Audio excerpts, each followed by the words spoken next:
to Design Recipes, everyone. I'm Kathy Hobbs. If real estate, interior design, and exotic travel is what you're looking for, you have come to the right place. Here's what we have on today's show. On this episode of Design Recipes, Natalie Baghdadi of Bracha, New York at Keller Williams takes us on a tour of a Midtown residence with hotel-style amenities. Brooklyn real estate expert Donald Brennan gives us neighborhood picks with the help of Borough President Eric Adams. Developer Eli Karp provides us with a front row seat as his latest building takes shape. Plus, we're renovating our first outdoor project of the summer, and it all begins right now.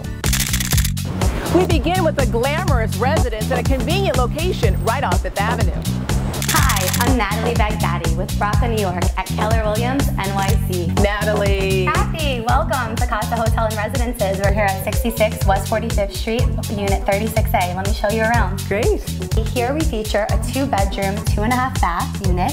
The unit comes fully furnished. So the layout is 2 winged bedrooms, which is wonderful. You have 2 ensuite bathrooms as well. One thing I also am noticing, Natalie, that I love are the windows. Yes, the entire apartment features walls of windows, which is wonderful from every room. So you get a lot of great light. You know what? I'd really love to see some bedrooms. Okay, wonderful. Let's take a look.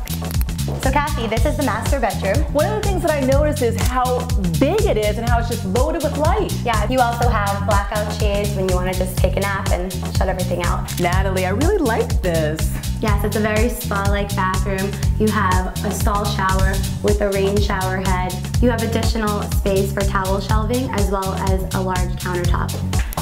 Natalie, I like the kitchen. Yes, this kitchen really does have it all. Where are the appliances? So the appliances are hidden, but let me show you. Here you have a Weber refrigerator with draw freezer. Nice. As well as a very deep, wide sink. You have a Miele dishwasher. Gotta have a dishwasher. Yes, and you have a cooktop as well, which features a hood that vents out. You have a toaster oven and a microwave convection oven. I love that it's so turnkey. Is there a washer and dryer? Yes, there is. You have your own washer dryer right here. Very nice. So Kathy, this is our rooftop garden that residents can use to come out here. It's landscaped and furnished. One thing I love about it is it really feels like an oasis in the middle of the city. It is, it's really lovely. Natalie, absolutely love it. 2 bedrooms, 2.5 baths, this gorgeous outdoor space that you can use anytime, a gym, plus you're in the heart of Midtown. Absolutely, Kathy. This is a perfect opportunity for a buyer, a renter, an investor, or a pied-à-terre home. In our design recipe, the art of the accent wall. Accent walls have long been a favorite of interior designers, in large part because they allow for a bold punch of color without overdoing it. Don't be afraid to go for it when it comes to the color of your accent wall. And be sure to continue the color from your accent wall into other parts of your room, using accents such as toss pillows, rugs, or artwork. Don't go anywhere just yet, because up next, we leave Manhattan and head to Brooklyn to tour a new development. Coming up.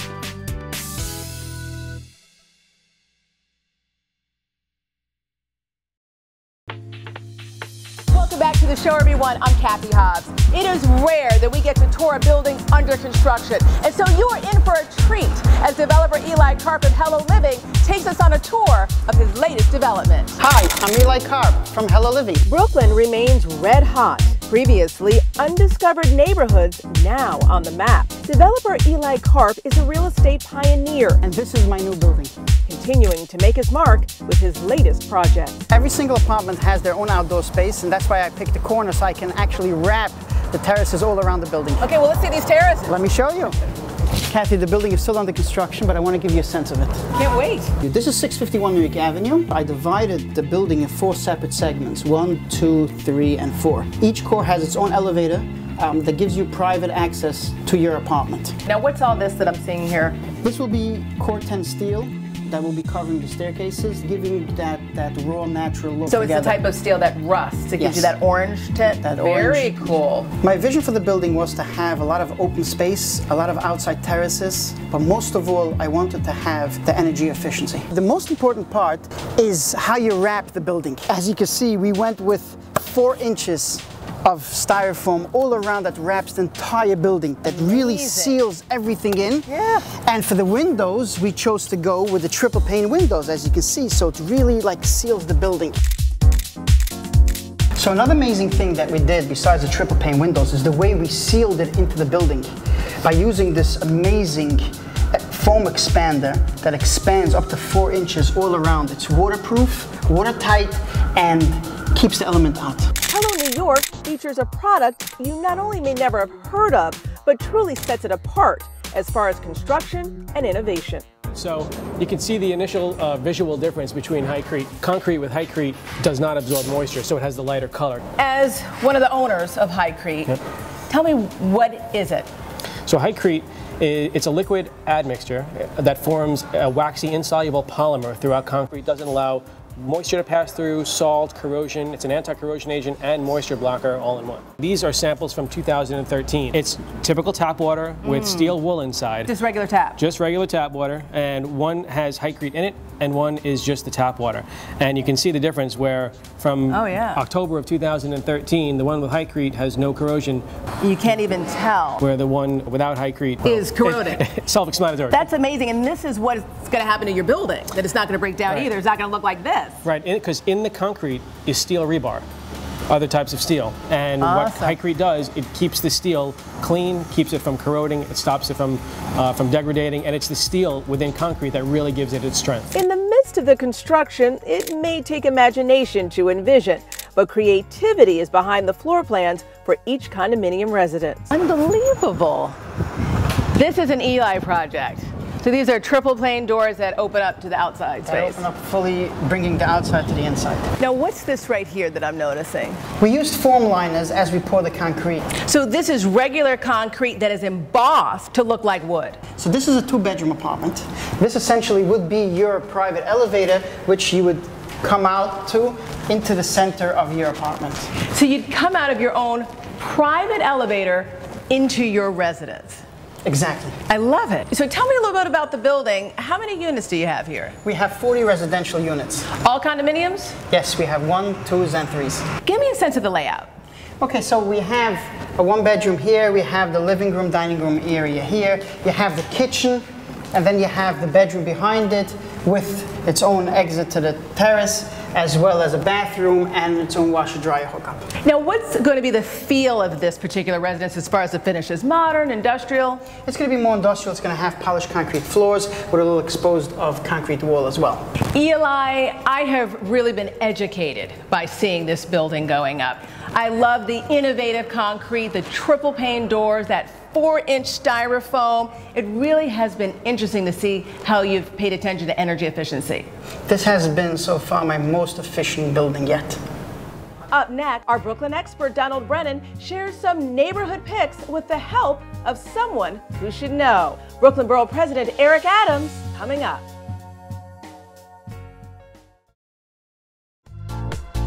Welcome back to the show, everyone. I'm Kathy Hobbs. Before he was Brooklyn's borough president, Eric Adams used to be a police officer. He knows Brooklyn better than anyone, which is why when we wanted to know some neighborhood picks, we had our Brooklyn expert Donald Brennan go straight to the source. Thanks, Kathy. Right now I'm on the Promenade, one of my favorite places to come in Brooklyn. Over the last decade, Brooklyn has truly undergone a tremendous transformation, and the borough continues to be the top destination for thousands seeking value, space, and the beauty of the outdoors. When it comes to what helps make Brooklyn such a special place to live and visit, I had the honor of asking Brownsville, Brooklyn native, Brooklyn Borough President Eric Adams about his favorite 5. His top 5 favorite places in Brooklyn. And some of his picks may surprise you. Brooklyn is full of great restaurants and places to go. Love to hear about your top 5 destinations in the borough. Can you lead us off with number 5? That's a toughie. Probably all of my top 5 locations are connected to where I policed at one time as a cop and saw the transformation. Right. Coney Island, love it. So much is happening. People see Coney Island as only a summertime event. No, it's a year-round destination. Actually, during the winter time by the water is great. Probably number 4 is the strip along Eastern Parkway, the museum, the park, the library, botanical garden. Just a great place to be. Then you can fall off on Washington Avenue and Franklin Avenue to some great new restaurants are happening there. Number 3 would be Williamsburg. Growing. 9-4 precinct, I was there as a cop. I see the transformation. Yeah. Exciting, very artsy, sort of live. Right. It's a great place to be. Number 2 would probably be Brighton Beach. Russian community, you won't believe you're still in Brooklyn. Different foods, different energy, just a lovely place to be. And I think number one would probably be East New York. It's happening now. A new mall is growing there. It's thriving. It's just amazing when you think that it was the murder capital of New York. Now it has turned into probably one of the most thriving communities. Property in East New York in 1 year tripled last year. It's a great place to be.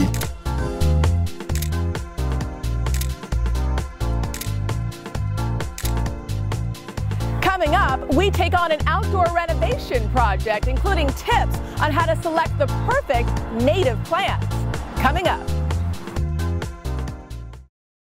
Welcome back to the show, everyone. I'm Kathy Hobbs. Now that the warm weather has finally arrived, it is time to truly enjoy nature. And what better way to enjoy the outdoors than in front of your very own outdoor fireplace or fire pit? It is a red-hot trend right now, and our outdoor design recipes renovations project. As an interior designer, I am super excited to be taking on this outdoor renovations project. So let's head off to one of my favorite places for outdoor inspiration, Native Landscapes and Garden Center.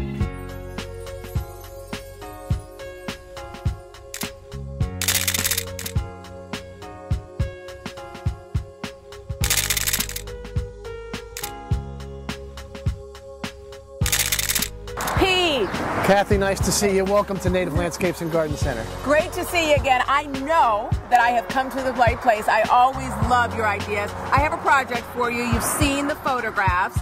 Transforming the land outside of the studio into this outdoor oasis with a fire pit and native landscaping. What does native landscaping mean? Well, Kathy, we are environmentally friendly landscape contractors. We're site-specific landscapers, and we take a site and we mimic Mother Nature. So what I'd like to do is show you some plants here. Okay, let's see. So this is the phlox. This is a midsummer flower. As you can see, it's got a beautiful red flower, and this will come back every year, attracts hummingbirds and butterflies. What is this one, Pete? This is the coreopsis. This is called the Zagreb tick seed coreopsis. And the nice part about this is it stays short, so it'll be nice in front of the bed, and it has a long blooming period. It blooms from June through September. So this plant will stay in bloom most of the summer. So this is the blue-eyed grass. Once again, another perennial, has a great, beautiful flower, stays low. It's going to be great at the edge of the garden, so that, you know, you want to create like a low to medium to high height throughout the garden. Pete, why is it important to have plantings that bloom during different times of the year?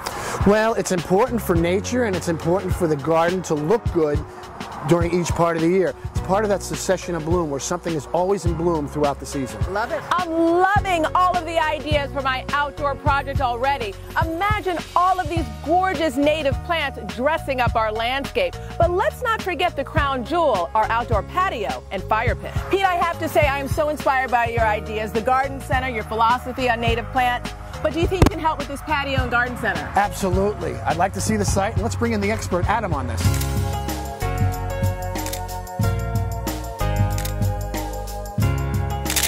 All right, guys, this is it. So what do you guys think? I think it's really great. I'm looking forward to the fire pit. Fire pits are great. I'm excited about that part too. So where do we get started? I was thinking we could look in the woods, find some natural stone that'll blend in with the environment real nice. Now, why would we do that? Why would we just go out into the environment? That's kind of interesting. Yeah, it is. Well, if we grab stone from the area, it'll blend in and look like maybe a stone wall that we found over here in the woods. Okay, well, I'm up for it. So let's go look for stone, I guess. Let's go hunting. Let's check right over here. We need to find rocks like this. Now, what makes that so nice? They're flat and very wide, so they'll make the fire pit real nice. A good spot right here, these rocks. Okay. This is what you're looking for? Yep, like this flat, like this rock right here. It's very flat, it's very wide. Something like this. Okay. Would work really good for a fire pit. All right, so we just start stacking, I guess. Yep, start to collect the rocks we like. So, Jeez, something like this with a straight face is good, that's good? Yep. All right. Stuff's made for a stone wall. What a wonderful way to build a fire pit with found stones in nature. When we come back, we begin our outdoor renovation transformation.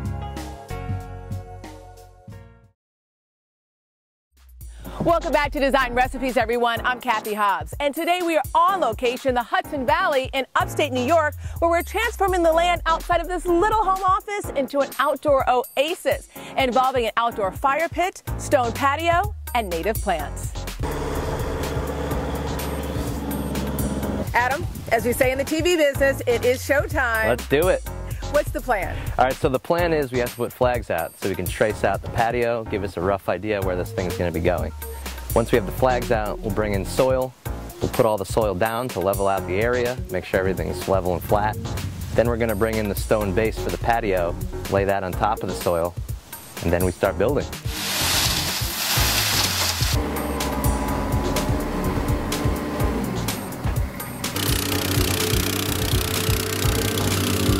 Looking good, Pete. What's going on? Well, Kathy, as you can see, this is the original grade we started out with, and we brought in about a foot of material right here. So now what we're going to do is we're going to line the base of this with some rock to firm up the whole structure.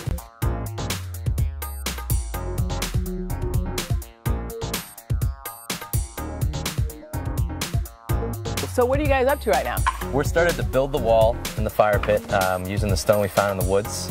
And it's coming along good. It's like an old farm wall if you look at it. I like it. I like it. So you found all this stone in the woods? All of it in the woods, natural to the environment. What I like about that is that technically that's something that anyone can do, really. Anyone. Find rocks everywhere. Collected them when I was a kid. Me too. So now that the fire pit is underway, I wanted to show you some of the patio stone I picked out. This is some really good looking stone. It is really nice. I was pretty happy too.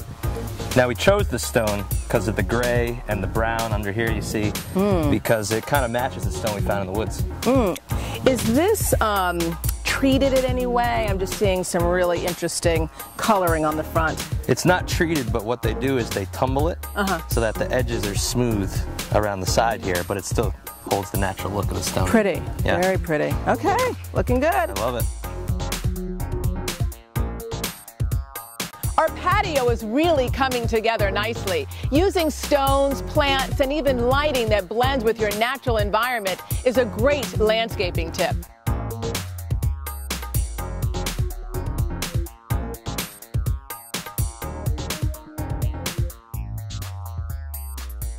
Pete, I'm loving it. These are all the native plants that you're going to use? Here we are, Kathy. We got a lot of different things going on here. As you can see, it's a sunny location. Yeah. We bought plants that are like the sun. Now, what do you got?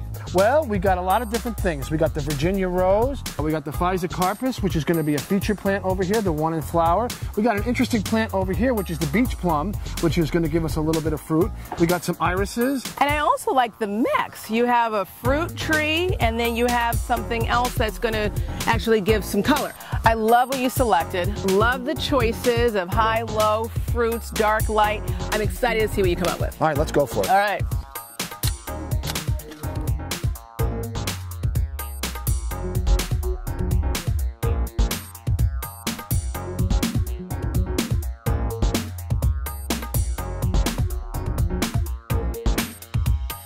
I've seen your work before. I have to say you outdid yourselves this time. It looks really fantastic. Well, the plants really softened the hardscape and it all came out together nice. Yeah, no, it's awesome.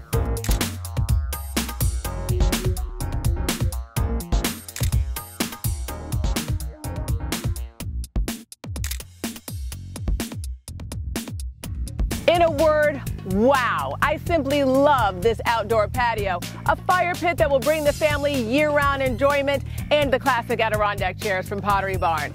But I think my favorite part may be the native landscaping. I simply love watching nature in bloom. Well, that does it for this episode of Design Recipes. Be sure to watch us all the time on pix11.com. And on the next episode, we actually take on another outdoor project. See you next time.